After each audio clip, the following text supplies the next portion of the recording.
नमस्कार, आपका स्वागत है बायनोकुलर्स न्यूज चैनल में और मैं हूं आपके साथ ऋतिका नारंग। और आज हमारे साथ इंटरव्यू के लिए जुड़ चुके हैं विनोद जाहिदपुरिया जी, जो भाजपा युवा मोर्चा के जिला महामंत्री हैं। सर, आपका स्वागत है हमारे चैनल में। सर, आज हम आपसे स्मृति ईरानी के एक बहुत बड़ा मुद्दा उठ रहा है, उसके बारे में बात करना चाहते हैं। अजय राय जी जो कांग्रेस के एक नेता हैं, उन्होंने स्मृति ईरानी के बारे में बोला है कि वो आती हैं, लटके झटके दिखाती हैं और चली जाती हैं। इसके बारे में आप क्या बोलेंगे? देखिए रितिका जी, ये कांग्रेस का पहले से ही चाल चलित रहा है। महिलाओं का अपमान करना, युवाओं का अपमान करना, सबका अपमान करके कुछ कांग्रेस के नेता गांधी परिवार को खुश करने के लिए अलग अलग किस्म के शब्दों का यूज करते हैं। जैसे भी स्मृति जी को इतने अभद्र भाषा कह करके उन्होंने पूरे महिलाओं को अपमानित करने का काम किया है। अजय राय जी उत्तर प्रदेश के कांग्रेस के बड़े नेता हैं। उनके द्वारा ये कहे गए शब्द पूरी महिलाओं को अपमान करने जैसे शब्द हैं।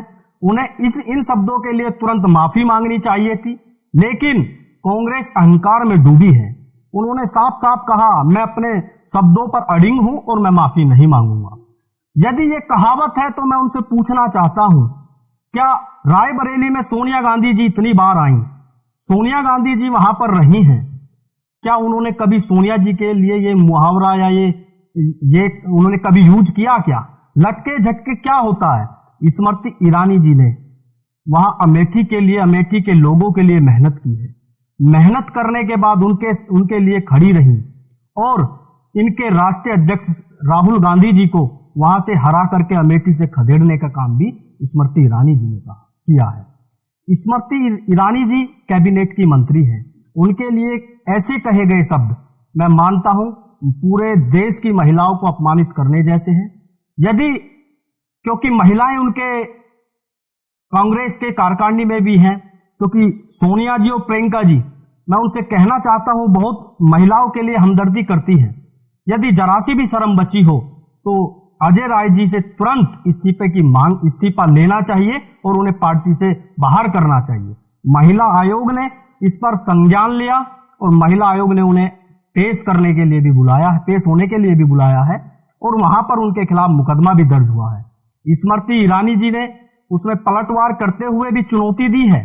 यदि आप ये कहना चाहते हैं कि अमेठी में मैं दोबारा से चुनाव लड़ने आऊंगा, तो उन्होंने कहा है मैं तैयार हूं, आप आइएगा, पर आप पलट नहीं जाइएगा पहले की तरह। कभी आप दूसरी जैसे वायनाड जाके पहले दूसरी सीट से आपको लड़ना पड़ा था, ये काम भी वायनाड भेजने का काम यदि स्मृति ईरानी जी ने जब उन्हें यहां हराया था तो संसद में बैठने का मौका नहीं मिलता। ऐसे ही जब उनसे कहा गया कि आप माफी मांगिए, तो उन्होंने अपनी सफाई में कुछ पेश किया है कि ये कहा है कि जो मैंने बोला है वो तो आम भाषा है, मैंने किसी गलत शब्द का इस्तेमाल नहीं करा, ये तो आम भाषा में कहा जाता है। अब इसके पीछे का क्या कारण है, आप बताइए। इसके पीछे का कोई कारण नहीं है। मैंने ऋतिका जी पहले भी बताया है आपको, कांग्रेस का चाल चरित्र पहले से ही ऐसा रहा है। एक गांधी परिवार को खुश करने के लिए जितने भी अपशब्दों का प्रयोग ये नेता कर सकते हैं ये करेंगे।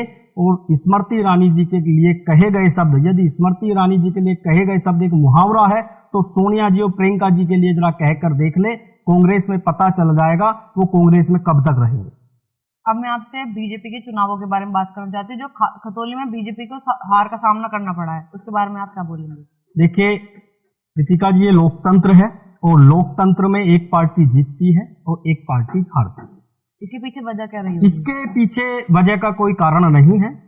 खतौली चुनाव हम अच्छा चुनाव लड़े हैं, कहीं ना कहीं वोटिंग परसेंटेज डाउन रहा है और उस कारण से कहीं ना कहीं हमारी सीट पर फर्क पड़ा है और वहां के कार्यकर्ताओं ने बहुत मेहनत की है। आने वाले समय में क्योंकि प्रदेश में सरकार भाजपा की है, वहां जिन कार्यकर्ताओं ने मेहनत की और वहां की जनता को हमने विश्वास दिलाया है, हम हारने के बाद भी उनके लिए जैसे पहले काम करते थे आज भी वैसे ही काम करेंगे। हम खतौली हारे जहां लोगों ने उम्मीद भी नहीं की थी कि रामपुर हम जीतेंगे, वहां के कार्यकर्ताओं की मेहनत से हम रामपुर जीते। तो ये लोकतंत्र है, कभी भी हार सकते हैं किसी सीट को, कभी जीत सकते हैं। वहां के समीकरण और कुछ प्रत्याशियों की क्या भूमिका रही है उनको देखते हुए इन चीजों का परिणाम हमारे सामने है। जैसे देखा जा रहा है कि भाजपा की गुजरात में बहुत बड़ी जीत हुई है, लेकिन हम देखते हैं कि वोटिंग परसेंटेज में भाजपा की वोटिंग परसेंटेज कम होती जा रही है। देखिए, जब कोई नई पार्टी क्षेत्र में जाकर के चुनाव लड़ती है, वो अपने एजेंडे के साथ लड़ती है और अपने एजेंडे को जब प्रस्तुत करती है कुछ लोगों को प्रभावित जरूर करती है। जो उनके एजेंडे होंगे, उन एजेंडों पर कोई ना कोई ऐसी चीजें होंगी जिनसे लोग प्रभावित होंगे। यदि उन एजेंडों के माध्यम से उन्हें कुछ वोट मिलेंगी तो उसका परसेंटेज उनका तो बढ़ेगा। जब उनका परसेंटेज बढ़ेगा तो किसी ना किसी का परसेंटेज डाउन भी होगा। तो उसके बाद भी हम भारतीय जनता पार्टी को पूर्ण बहुमत से, जिसने कभी सोचा भी नहीं था, इतनी बहुमत से हम सरकार बनाने में वहां कामयाब रहे। वहां के कार्यकर्ताओं को पुनः बधाई। वहां गुजरात में बहुत अच्छी सीटों से हम चुनाव जीते हैं और गुजरात जैसा मोदी जी ने वहां विकास किया था, आज गुजरात उसी तर्ज पर है। और मुझे बड़ा अच्छा लगता है जब मोदी जी के लिए वहां की जनता आज भी मोदी जी को अपना बेटा मानती है और मोदी जी पर विश्वास करती है। अब मैं आपसे लव जिहाद के मुद्दे पर बात करना चाहती हूँ। तो देश का मेरे ख्याल से बहुत बड़ा मुद्दा बन चुका है कि लव जिहाद, उस पर भाजपा सरकार अब क्या कर रही है? नए रोज या तो रेप का केस सामने आ जाता है या कोई लव जिहाद का केस सामने आ जाता है। अगर देखा जाए तो लव जिहाद में भी रेप ही किया जाता है कि मुस्लिम परिवार के। लव जिहाद एक इंसान से होता है, पर जब देखा जाता है कि लव जिहाद में साथ साथ अपने वो दोस्तों को बुला के, परिवार के लोगों को बुला के भी इस लड़की के साथ गलत किया जाता है। तो इसमें भाजपा सरकार क्या कर रही है इसे रोक लगाने के लिए? देखिए रितिका जी, लव जिहाद एक आज पहला नया मुद्दा नहीं है। लव जिहाद एक सोची समझी अंतर्राष्ट्रीय स्तर पर एक साजिश का हिस्सा है। अभी एक ताजा उदाहरण दिल्ली का श्रद्धा कांड, आफ्ताब कांड हम सभी के सामने आया। जब उस बच्ची ने धर्म परिवर्तन करने से मना कर दिया, उसको काट करके फ्रिज में लगा दिया, उसके 35 टुकड़े करके रोज एक एक टुकड़े को बाहर फेंका गया। जब उसके परिवार को सोशल मीडिया पर उसकी एक्टिविटी नहीं मिली तो उन्होंने कंप्लेंट की। कंप्लेंट के जरिए जब पता चला इतना जघन्य अपराध इन्होंने किया होगा, क्योंकि एक लव करना एक गलत बात है, पर नाम को छुपा करके करना और जब पता चले उसका मर्डर कर देना, ये एक अंतर्राष्ट्रीय साजिश का हिस्सा है, जिसके लिए एक मेरठ में एक घटना और हुई थी। मैं उसका जिक्र जरूर करना चाहूंगा क्योंकि मेरठ के इंटरव्यू में हम बैठे हैं। एक मेरठ में अमित नाम का लड़का रहता था। उस अमित नाम के लड़के ने एक हिंदू लड़की से प्रेम किया और वो प्रतापपुर में रिलेशनशिप में दोनों रहने लगे। जब रहते रहे उन दोनों से एक बच्ची पैदा हुई। जब 1 साल उन्हें बीत गया तो अमित ने कहा कि मेरे साथ आप इस्लाम धर्म कबूल करिएगा। उस लड़की ने कहा कि आप तो अमित हैं, हम इस्लाम धर्म क्यों कबूल करें? तो उसने कहा नहीं, मैं अमित नहीं हूं, मैं असलम हूं, मेरा नाम असलम है। यह बात उसने अपनी सहेली को बताई। उस सहेली को बताई, वो बड़ा सख्ते में रही। कुछ दिन बाद उस घर पर ताला लग जाता है और ताला लगा करके असलम भी गायब हो जाता है और वो बच्ची और वो लड़की भी वहां नहीं रहती है। उसकी सहेली उसको फोन ट्राई करती है तो पता नहीं चलता है वो परिवार कहां गया। उसकी सहेली ने कंप्लेंट की, उसका ताला तोड़ा गया, वहां की चेकिंग हुई तो वहां कुछ नहीं मिला। आफ्ताब का फोन बंद था, असलम का फोन बंद था। वहां योगी जी के लिए उसकी सहेली ने चिट्ठी लिखी, योगी जी ने जांच के आदेश दिए।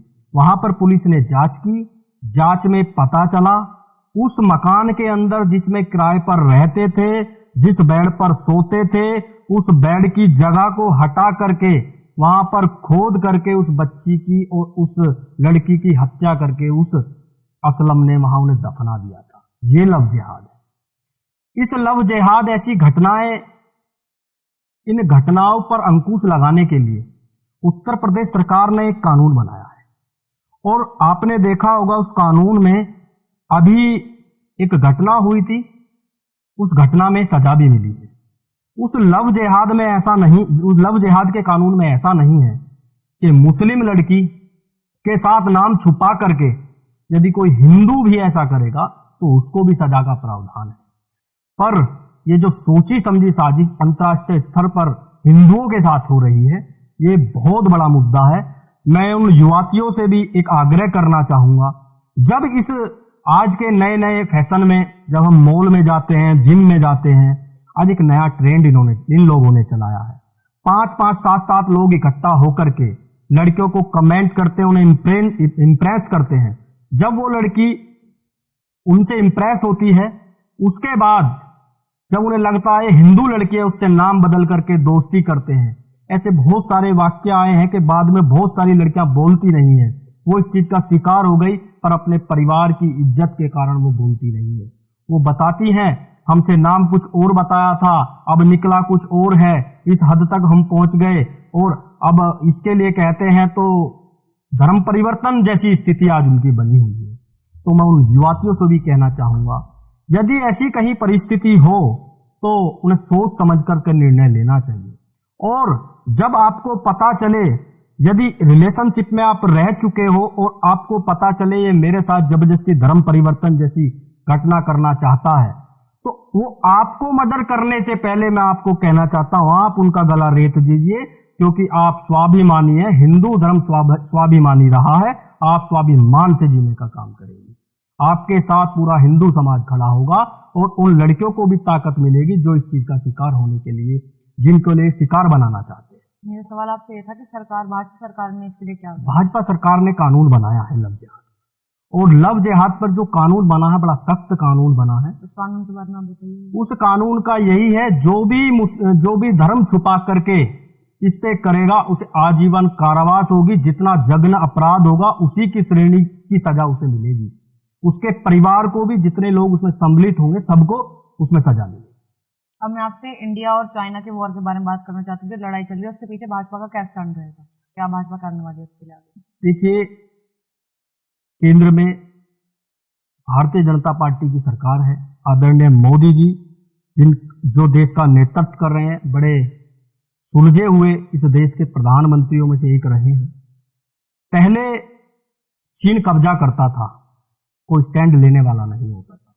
यदि हम चीन की बात करें, अन्य और देशों की भी बात करें, हमारे देश पे हमले होते थे, जमीनें घेरी जाती थी, पर कोई बोलने वाला नहीं होता था। आज हमारी सेना को भी छूट है।